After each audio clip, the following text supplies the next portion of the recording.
رمضان ایک litmus test ہے جو انسان کا اصل اس کے سامنے عیاں کر دیتا ہے اور روحانی اور معاشرتی بیماریوں کو ظاہر کر دیتا ہے۔ روزوں سے پہلے انسان خود کے بارے میں بہت کچھ سوچتا ہے، لیکن روزوں میں اس کی اصل صورت اس کے سامنے آ جاتی ہے اگر وہ صاحب نظر ہو تو۔ دوستو، شیطان تو رمضان میں قید ہو جاتے ہیں، اور اگر آنکھیں کھول کر اپنا جائزہ لو تو نظر آئے گا کہ شیطان سے بڑھ کر شیطان تو ہمارے اندر ہی بیٹھا ہے۔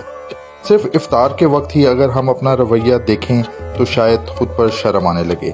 کام ویسے نہیں کرتے، لیکن روزے میں بہانہ بھی مل جاتا ہے کہ بھائی روزے سے ہوں اس لیے کام بعد میں کروں گا۔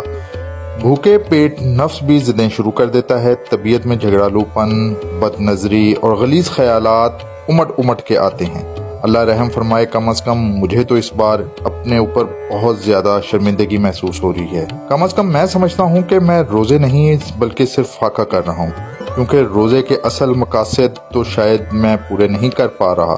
دوستو سوچو، یہ مہینہ تو اللہ کا مہینہ ہے، رحمتوں کا، برکتوں کا۔